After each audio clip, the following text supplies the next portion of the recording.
Good evening from Washington. This is the Ingraham Angle, and we have another important hour to bring you on this Friday night. No time to waste. Out of ideas. Wow, the Democrats have turned to the same dog-eared playbook over the DACA deal. You got it, race. And an update to an explosive story we brought you last night. We were the only show to highlight a heroin ring that was busted in Denver, Colorado. We have new details exclusive tonight on the legal status of these creeps. And do you know the full story behind Dick Durbin? The man in the middle of the latest Oval Office imbroglio. We have an important backstory on him tonight. But first, Democrats race against reality. That's the subject of tonight's angle. All right, when they're cornered and they're out of options, Democrats have a nasty, but it's a really predictable habit of racializing everything. They did it to Reagan. They did it to Bush. They even did it to McCain. And of course, they did it to Romney. And they've been doing it to Donald Trump since the day he announced his candidacy. First, we have to deal with the fact that the xenophobic rant he went on and on about Mexicans and them being racist and criminal. I mean, it was horrible. God, even the notion that he talks in seems fictitious. Is crazy. That too strong a word? No, it's not too strong a word. I mean, I also think it's racist. I think we can use that word. Well, it didn't work then, and it won't work now, but they're trying. Yesterday, Senators Durbin and Graham, they wanted to foist their bipartisan DACA deal on the president. And by the way, Dick and Lindsay's Immigration Act is about as viable these days as Siegfried and Roy's. Okay, we've seen this before. Well, they pranced up to the White House for the grand unveiling, and they were flummoxed when immigration stalwarts, Congressman Bob Goodlatte from Virginia and Senator Tom Cotton of Arkansas, were already in the room, as was White House policy advisor, immigration expert Stephen Miller. Remember, just a few days earlier, when the cameras were rolling, the president said he would not sign any DACA deal without the funding of his wall and an end to chain migration and that stupid visa lottery system. Yet somehow the dynamic duo thought that they could, through charm and flattery alone, con Trump into agreeing to their solution that didn't meet the president's baseline. And actually, if you can believe it, their idea increased chain migration. The president, to their faces, said it was dead on arrival. Good for him. Durbin and Graham were so enraged after being spurned, somebody went to the press. They peddled the story that Trump had referred to Haiti and unspecified African countries as S-holes, and that we should try to get Norwegian immigrants here instead. His comments said things which were hate-filled, vile, and racist, calling the nations they come from the exact word used by the president, not just once, but repeatedly. Now, the president, in a tweet this morning, denied that he used that language, and Durbin clarified later that the president was referring to African countries whose citizens regularly use the visa lottery system, not Haiti itself. Now, setting aside the alleged remark for a moment, would you describe any of these countries as Shangri-La? I mean, if people there were living in Club Med, they wouldn't be trying to crash our borders. And I think it's important, don't you think, at this point, after all the verbiage, to take a look at some of the real facts about a few of the countries that can't keep their own people from leaving. Now, let's begin with El Salvador, a country I've been to many times that I've known very well for the last 30 years. Its capital has the highest murder rate in the world. Somalia, well, guess what? It's one of the largest state sponsors of terrorism, has one of these, is a safe haven for terrorists across the globe. And then, of course, Sudan, it's one of the 4 countries on the U.S. state sponsors of terror list, in addition to a lot of other bad facts. Now, I would not have called these countries what the president did, but they are rank with corruption, repression, and, of course, it's obvious, isn't it, that they offer their citizens little hope of a better life. In other words, they're hellholes. But for the Democrats and their media allies, who are forever feigning an affinity for the third world, facts don't matter. After all, race baiting the president is so much more fun. The president is a white supremacist. That is absolutely racism with steroids. The president of the United States is racist. We voted for a racist. They're not whole countries. For one, Donald Trump isn't their president. We have in the White House someone who could lead the Ku Klux Klan, somebody who could be the leader of the neo-Nazi. When it came to the issue of, quote, chain migration, I said to the president, do you realize how painful that term is to so many people? African Americans believe that they migrated to America in chains. Now, of all the things I've ever heard Tricky Dick Durbin say, that one perhaps could take the cake. Now, is he really suggesting that the term chain migration, which has been part of the vernacular surrounding the immigration debate for decades, constitutes some type of hidden racism? It's a code language? Well, I think maybe he's been talking to Joe Biden. Unchain Wall Street. They're going to put you all back in chains. Remember the guy who's booing in the crowd? He had already too many mimosas early in the morning. Well, all of this demonstrates that the Democrats, Durbin, and all the rest, they had no real intention of working with the president on a DACA deal. I really don't think they did. Because if they were truly concerned for these DACA kids, dreamers, upwards of 30 years of age, well, I'll call them kids, well, they would give a little, and then they'd get a little. They knew the president couldn't accept what they were offering. But we know now what the real story is. They had zero intention of negotiating in good faith because somehow they thought they could guilt the president into siding with them. But I guess they don't really know him very well, do they? They are out of ideas and they have no solutions.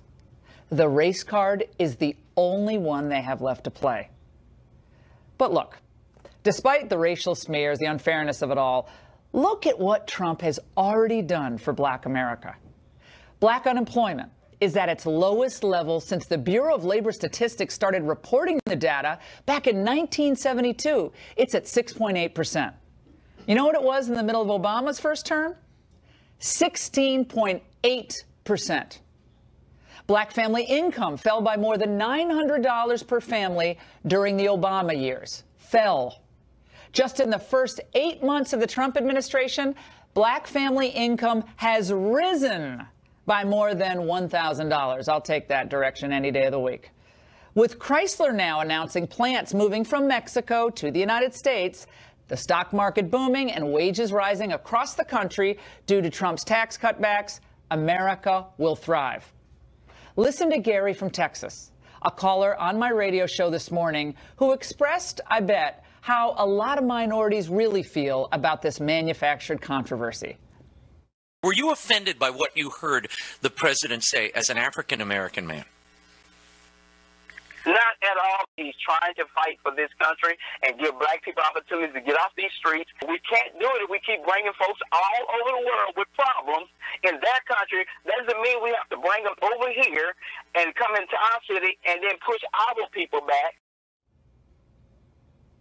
Well, those are the people the president is fighting for, people who want more economic opportunities. They're not anti-immigrant, but they want to take care of Americans first, the veterans sleeping on the street tonight, those with no opportunities, those who work hard but somehow maybe along the way got addicted to opioids. They need help. And no matter what Durbin or CNN says, that is a fact. The silent majority feels that the system is unfair, and you bet they want it fixed. And when Trump demands a better deal on immigration, one that's going to secure the border and keep illegals from competing with our citizens, like that caller, for jobs that they need, and he's fighting on behalf of all citizens. The president's fighting for blacks, whites, Hispanics, Asians. You're here legally. You're an American citizen. He's fighting for you. And that's the angle. Joining us now for reaction here in studio is Horace Cooper. He's a co-chair of Project 21, and in studio is also Garland Nixon, of course, a liberal radio talk show host. Love everybody's perspective. And in Phoenix is Kevin Jackson, a radio talk show host and Fox News contributor. Great to see all of you. All right. Horace, let me start with you.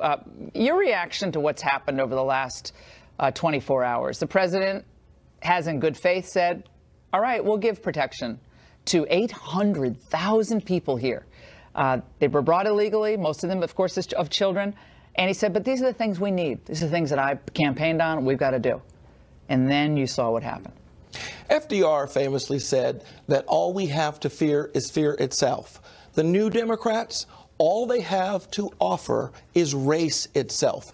Every single opportunity to turn the conversation from the facts, the logic, and the merits go to race. It means they're lazy. It means they're not serious. It means they don't have strong perspectives to bring to the table. Garland?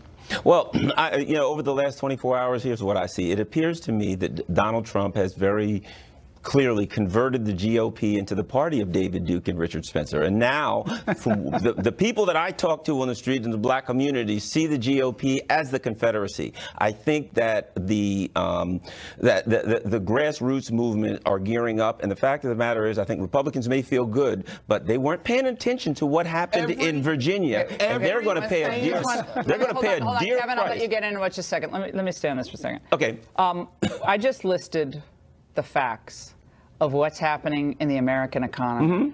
Real dollars in the pockets of real Americans. They desperately need. They need help. They need hope. They need opportunity. The president's policies, set aside the rhetoric, the president's policies are having a really positive effect on people from all walks of life. Do you think in any way that means that the president cares, or you think he's just doing it for what reason? Well, here's what I think. I think these numbers are being skewed for this reason. Because, for this reason, there's an invisible man. His name's George Bush. The politics in our economy did not start when Barack Obama became president. They got wiped out when Barack Obama became president, and he had to try to fix what the GOP screwed up before. And now, because he walked into a mess. Let's get Kevin. Okay, I want to get back to you, but Kevin, your perspective on this, and we'll get into some of the examples of what other presidents have said that might be a little bit off color, even about other countries. Go ahead. Well, thanks for taking off my shackles, Laura. Look, everything that this gentleman is saying is completely wrong. It's circa 1960 BS that the left's been selling to blacks for decades, and it's over. Look, Barack Obama was the worst president in history, and Donald Trump has proven, absolutely, and Horace, you're right there, but he's proving that when you're a leader and you go out and you do the right things, that people start to benefit. And the biggest fear that Democrats have is that Donald Trump's success is the biggest fear they have. Look, all these guys, how many black kids are they going to fly over to go save some kid in Mexico? Let me tell you, the Congressional Black Circus, which is what I call them, they have no care whatsoever for the black communities that they serve. They have underserved these communities for decades. And then you get the people like this gentleman to come on and act as if they care about them. They don't care about them. And Donald Trump's doing the things, and you listed all the things, Laura, when you were in the opening, and they want to overlook these. It's ridiculous. Horace? This is the most curious form of racism I've ever seen. You work so that over the last 12 months, black Americans are actually getting employed at a higher rate than any other group. 6.8% unemployment. The gap between blacks and whites is lowest than it's ever been. That means relative growth has been good for people, but for black people, it's been even better. We set a record in June. We set a record in September. We set another record in January. This is what Martin Luther King's nephew said today when he was asked about this controversy. Let's watch. MLK. I think President Trump is not a racist, but I do think that he's racially uninformed. His nephew, Isaac Newton Ferris Jr., He's uninformed. Do I think he's racist? No, he's not. Does any effect on you? So I don't judge whether a person is racist as a whole. I judge a person on what they do. The statement that. So what specifically on what was said or alleged to have been said about certain countries where people are coming disproportionately, probably through this visa lottery or other ways, maybe chain migration? Barack Obama just a few years back said, The Atlantic magazine, I'm sure you wouldn't take issue with it. He said the mess is the president's diplomatic term. Privately, he calls Libya a S show. Okay. In part because it's subsequently become an ISIS haven, as has Sudan, as has Somalia. Egypt has huge radicalization problems that they're having to deal with. The president, previous President Obama, called it a S show. What's the difference? S-hole, S-show. What's the difference? Basically, is we destroyed Libya. We destroyed it. Our policy. Okay, so it's okay to demean the people of that country. It's not their fault. I mean, if that's what I'm saying. If that's the barometer, the word S-hole versus S-show. Do you see how it's ridiculous? Yeah, but let me say this. You got to take this as a whole and understand the symbolism. But the symbolism was very, very powerful, because it wasn't just that he talked about these countries that were of darker people, and then he compared them to. Let me finish. It wasn't that he just talked about these particular countries, and then the good country was Norway. He just met with a Norwegian leader. Conveniently, the blonde-haired, blue-eyed country. That's the good country, and the rest of them are. We understand symbolism there. Yeah, hold on 1 second. President regularly referred to the Civil Rights Act as the N bill, and he actually bragged that Thurgood Marshall was an N that he was going to sit on the court. How about Teddy Kennedy after the Immigration Act was passed said, "Don't worry, I'm not going to flood America with people from those countries." So he was very concerned about what people would think about the wait a minute. Teddy Kennedy. It doesn't matter if outrage. Right, if a Democrat strangled somebody in 1956, that doesn't mean it's okay to strangle them today. It doesn't matter what it is. Obama just said this. Okay, Kevin, go ahead. When it comes to history, the Democrats are always, going back to the old Negro spirituals and coming out there singing "Swing Low." Look, at the end of the day, there are 65 million refugees in the world. Are they coming from Norway or anywhere in Scandinavia? Are they coming from Canada? Are they coming from America or the UK? No, they're coming from the very places that Donald Trump described. And I'll tell you something else for the Democrats paying attention to this program. What Donald Trump said is what millions of Americans say every single day. We're sending our money to these crap holes, these third world armpits, and expecting something different. We've watched liberal policies ruin not only America, but ruin these countries. They're not industrializing and helping these countries grow. They're feeding dictators. That's corruption. No, the corruption of these governments. I mean, I've spent a lot of time in El Salvador, Guatemala, and these countries are beautiful places that have been destroyed by corrupt regimes. Absolutely. And it's been going on for decades. And there's a reason why most people who are talking about these issues don't vacation there. I submit I've spent more time in Guatemala and El Salvador, including during the war in the 1980s, than most of these people who are talking on their high horses right now. That's all I can say. We've been part of overthrowing both of those countries. We help overthrow a country, and then we say the country's a piece of crap. How about we overthrow Baltimore? President Obama said that, and you guys didn't get upset about it. How about we overthrow Detroit? There is no President Obama. How about we overthrow Chicago? Yeah, we're out of time, but here's what I hope for. I hope for people's lives to get better. I hope for things to calm down. Absolutely. I don't think having people turn into perpetual grievance factories when things are getting actually better is good for anyone. I don't think it's good for Republicans. I don't think it's good for Democrats. It shows that you're out of ideas. We need solutions to problems that exist. For the DACA kids, you want a solution, we'll get there. For economic growth, we got to get there. For families of all colors who are having struggles, we got to get there. But to constantly keep people in a state of resistance, for what reason? Whose lives are getting, how many jobs are being created by doing that? How many lives are being improved? I don't think many. That's all I have to say about that. Guys, don't go anywhere, though. We have a shocking update on a legal status of the men running a Denver heroin ring. The story you will only catch on this show. No other network is covering it. My question is why? Up next. We have some bad hombres here, and we're going to get them out. Well, it turns out the president was right. We do have an important update to a story we brought you last night. A lot of bad hombres. about a busted heroin ring in Denver, Colorado. We were the only show to bring you this last night, and tonight we're the only show bringing you the exclusive update from Immigration and Customs Enforcement about these creeps. First, the alleged ringleader, Fermin Flores Rosales from Mexico, has been previously deported multiple times and now is illegally present back in the United States. And there's Mario Acosta Ruiz from Mexico, also illegally in the United States. Another lovely, Cristobal Flores Rosales of Mexico was already deported previously, but somehow he's back here selling heroin. And yet another, Yoel Soto Campos, another sweetheart from Mexico, has been previously deported multiple times. And finally, the pièce de résistance, Joel Torres Espinoza from Mexico, has again been previously deported on a number of occasions, and get this, was actually convicted in 2012 in Utah for felony possession with intent to distribute cocaine. These are total travesties happening in your communities, not just in Denver, but all across the United States. We're going to continue to highlight them, dig, and get the facts for you when nobody else will. By the way, ICE told us that we are the only news organization, and the prosecutor in the case, only news organization that had asked about the immigration status. For a reaction, let us bring in civil rights attorney Leo Terrell from Los Angeles, and here in Washington, Niger Innes. He's the national spokesperson for the Congress of Racial Equality. Gentlemen, it's great to see you. Leo, let's start with you on this.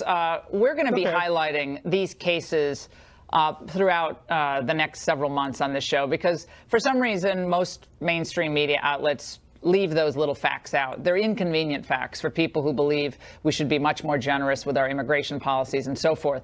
The African-American community has been especially hard hit by the heroin trafficking in the United States and by the drug pushers. They take advantage of them and they devastate communities, but especially the African-American community. What's your take on this particular scourge and what we should do with these individuals?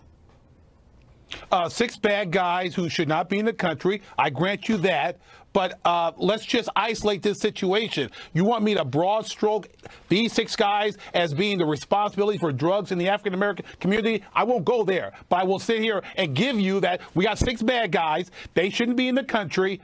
But let's not go any further than that argument, because there's a lot of good immigrants, illegal aliens who are in this country. For example, Laura, you like facts. A lot of illegal aliens right now through the DREAM Act serving our military, teachers, doctors, lawyers, nurses. So I don't want you to jump from these 6 bad guys and make a broad stroke on all illegal immigrants, because that's what you're trying to do. Are you aware that I think the federal prison population, the current statistics are that 21% of those in federal prisons are foreign-born population, and most of those are illegal immigrants. Are you aware of that? I'll accept your facts. That's true, Laura. Yeah. I'll accept those facts. That's a wildly disproportionate percentage of criminals in federal custody who are foreign-born individuals, putting pressure on law enforcement, costing our budgets, costing our communities, and devastating minorities, others who need safe streets. That's a problem. So it's not just 6 people in Denver. We got people all across the country pushing drugs from other countries. Would you acknowledge that there are illegal aliens who are now serving our military, Laura? Would you acknowledge that fact? Would you acknowledge that? I think it's 0.07%, I believe. And look, if you want to have those individuals get a fast track to citizenship, I'm all for it. They're DACA kids. They're not illegal immigrants. They were DACA kids given temporary status.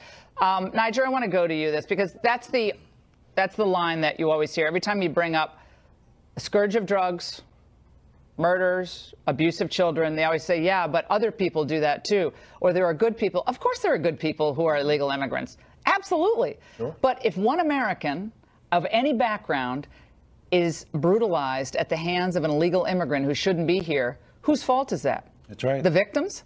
Certainly not.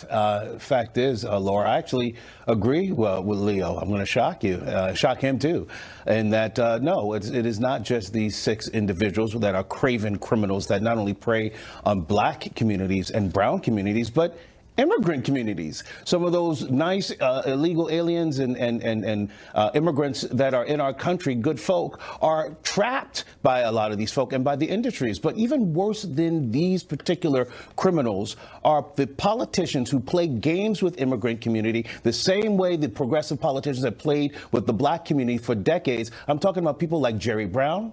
I'm talking people like Rahm Emanuel with their sanctuary states, their sanctuary cities, and now new class of individuals, sanctuary felons, that they give pardons to because they're pursuing a progressive agenda. Well, where do these people pray? Where do they practice their illicit trades? It's not in the Bay Area at the Chardonnay cocktail parties, okay? It is in these black and brown and immigrant communities that are the victims of these horrendous crimes. We went from these six criminals to Jerry Brown. Yes. Laura, you're a lawyer. Isn't that a big leap in logic? Because you want to ignore the good immigrants in this country. You want to ignore all the ones that are dead. Laura, I'd like to give you some facts. From lawyer to lawyer, Laura. You know, when you mention those countries, why don't you mention the country Nigeria? Oh my gosh, that's the country that has a higher percentage of individuals with graduate degree than Americans. You didn't mention Nigeria, Laura. I was a little perplexed because you're a good immigrant. So why not Nigeria? But so what? So what? I mean, what's your point? So I'll tell you what. Leo, I just want to understand this, and we're out of time, but I just want to understand this. Minority communities have been disproportionately affected by the drain that the illegal population puts on our public schools. They don't go to the fancy schools. They go to public schools. Multiple language spoken, multiple ESL programs necessary, extra money that is not going to the kids who come from difficult circumstances. That is money that is limited in budgets that are already overtaxed. It's hurting black communities more than the rich white communities that are the do-gooders who want to say everybody can come in. Let's everybody come in. Let's have the big bienvenidos mat right at the border. But do you not care about those minority communities, including Hispanic communities? Including immigrants. Laura, let me just say this, and I think this is a very solid point.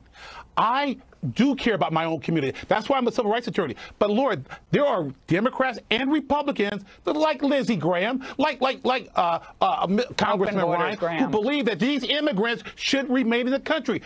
There are certain Republicans who support my position. Let's get rid of our borders. All right, we're out of time. We should have no borders. I mean, if everybody has a right to come here illegally and stay, then laws and borders mean nothing. We can pick and choose which laws we're going to abide by and which laws we're just going to jettison. I mean, if the laws don't matter, then let's have them not matter across the board. We'll see how that chaos works out for us. Guys, we're out of time, but I want you to stay right here because ahead we dig into the man in the middle of Trump's Oval Office comments, exposing tricky Dick Durbin, his lies. Up next.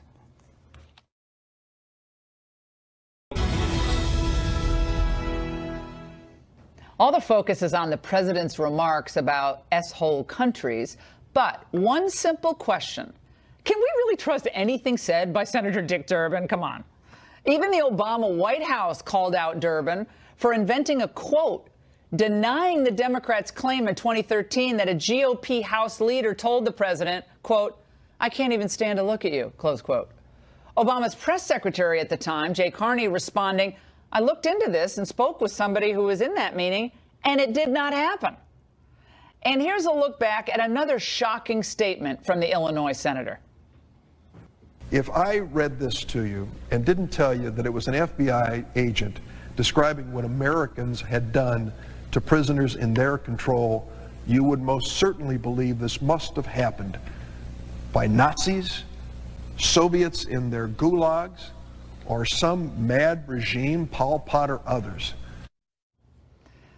For reaction, let's bring in former Republican Congressman and House Oversight Committee Chairman Jason Chaffetz from Utah, and in Atlanta, Georgia, former Obama Regional Campaign Director Robin Biro.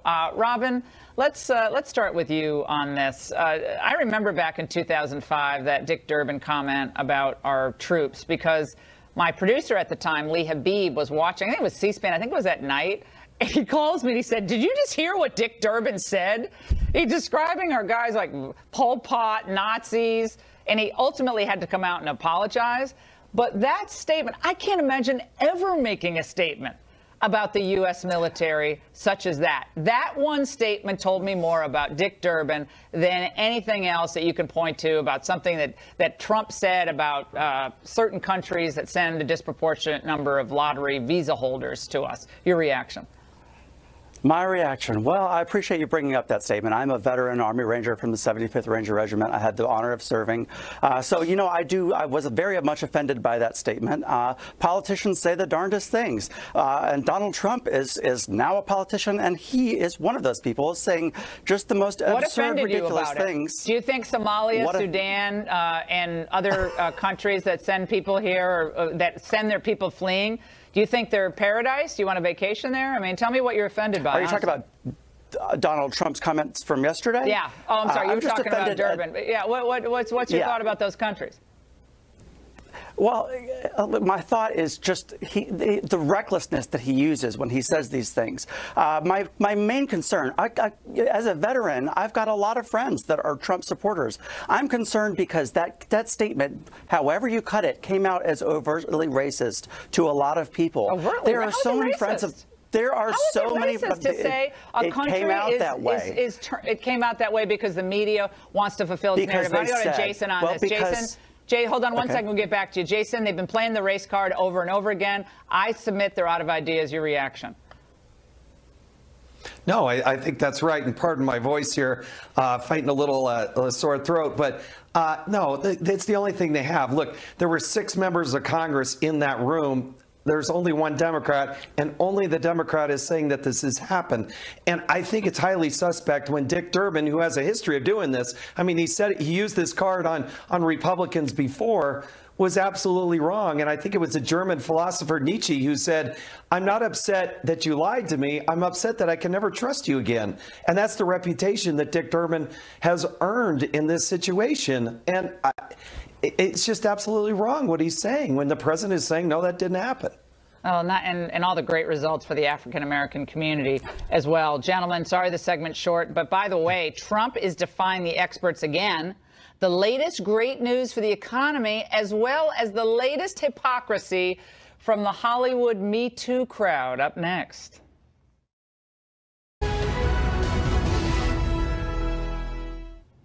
Okay, we've come across another glaring example of Hollywood hypocrisy in the upcoming film 50 Shades Freed, the third installment of that nightmare 50 Shades of Grey franchise. Well, naturally, it's just another blatant use of sex and objectification of women to sell tickets to something the industry, this is something it's done since its inception. That's nothing new.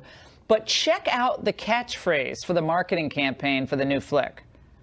Don't miss the climax. That's on posters at New York subway stops, used by who knows how many children with their parents every day. And by the way, the ad in Times Square is even bigger. And that's a problem for a Hollywood that now claims to be woke to the sexual predation that's out there and is now trying to position itself as the moral authority with its Me Too and Time's Up campaigns. Now, we were just lectured on the evils of sexual improprieties and objectification by a parade of actresses and, of course, Oprah Winfrey at the Golden Globes. And yet, they're telling the world, including our young girls, young children, big billboards, go see this movie so you don't miss the climax. The double talk from Tinseltown is striking. Respect women and value women, great. But what? While we bind, gag, and beat them for our sexual pleasure of some guy on the big screen. Actions speak louder than their platitudes. Oh, by the way, and 50 Shades Freed opens on Valentine's Day. Very romantic. Which also happens to be Ash Wednesday. And now to the latest installment of our recurring segment, The Experts. Remember all the so-called experts who scoffed at the notion that President Trump could bring jobs back to America? PBS headlined a story in March 2016. Trump says he'll bring jobs back to America. Economists are skeptical. 2 months later, then President Obama said this about then candidate Trump's promise to bring back jobs. When somebody says, like the person you just mentioned, who I'm not going to advertise for, that he's going to bring all these jobs back. Well, how exactly are you going to do that? What are you going to do? What magic wand do you have? It's called policy, sir, the magic wand. Shortly after Trump was elected, economist and New York Times columnist Paul Krugman declared that manufacturing jobs were not coming back to the U.S. no matter what Trump might do. And then just last June, CBS headlined a story, "Manufacturing jobs in America, they're not coming back." Well, maybe all those experts then can explain this. Fiat Chrysler has announced it's moving production of heavy-duty trucks from Mexico to Michigan. And get this, creating 2,500 new jobs. Hey, President Obama, I can explain all of it. You're confused. It's called tax reform, deregulation, and soon better trade policies. The CEO of Fiat Chrysler explicitly cited the savings from Trump's tax reform and, quote, the resulting improvement in the U.S. business environment for his decision. Oh, and by the way, Fiat Chrysler is also handing out $2,000 bonuses to 60,000 workers. Bonuses, you know, just like those recently announced by Walmart, AT&T, American Airlines, Waste Management Company, Bank of America, Comcast, and 9 other major corporations since Trump's tax reform became law. And by the way, let's not forget, these are bonuses that Nancy Pelosi derides as, they're just crumbs. Confounding the experts, jobs are coming back, and the Trump economy is really beginning to roar. Trump is the first Republican president since Ronald Reagan to oversee so much tremendous economic news. And he did it without a magic wand. Stay with us, because when we come right back, we're going to tell you how one former CNN host was fired for a tweet disparaging President Trump. So will the same fate befall a host who did the same thing last night? That's next.